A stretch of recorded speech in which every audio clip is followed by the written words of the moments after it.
খাতা কত করে রাখেন তাহলে? খাতা বই 12 টাকা। বা তাহলে দাম কম। কমই তো। আচ্ছা উদাহরণ দেন দেখি কতটুকু। আর এই বই চলবো না, বই খাতা এখন উদাহরণ দেন দেখেন কতটুকু। আচ্ছা ওজন দিতেছি 3 কেজি। আরে আনতা উদাহরণ দিয়ে লাগবো 3 কেজি কই দিব হালাগো হাতর গো দেন হয়ে গেছে। আর পড়ালেখা এই বইতে চলবো না। ও মায়া গো বিশাল ওজন দাদা, খাতা বই ওজন আছে তো।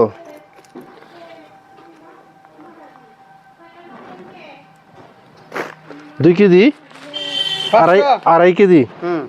হ্যাঁ আড়াই কেজি হয়ে গেছে। ভালো মতন রেকর্ডিং করো। আরে বাবারে ভালো মানে সর্বোচ্চ দিয়ে হইব। আর এখন তাহলে এই দুইটা কি ধরবেন? দুইটা তো আর ওজন দেওয়া লাগতো না। না আচ্ছা এখন কত হইছে টোটাল? 3 বার 36 আড়াই কেজি তো। আড়াই কেজি 12 12 24 24 আর 6 30 30 টাকা সারাদিনে আজকে 30 টাকা কামাইলাম।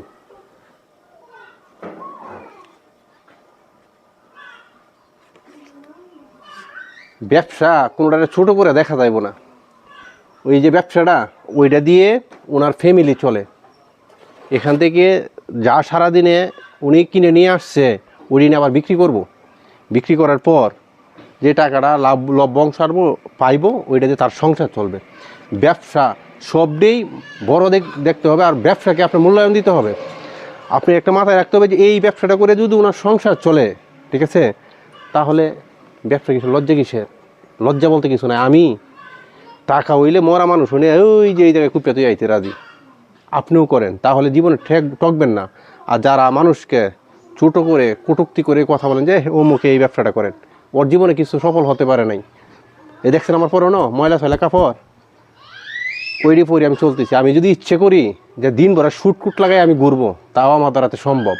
আল্লাহ যথেষ্ট দিয়েছে। তারপরেও নিজেকে রাত পানির সাথে সাথে যে ব্যস্ত করে শুরু করি, এই যে এখন কয়টা বাজে 5টা বাজে, এখনও পর্যন্ত এই ব্যস্ত করেই চলতেছি।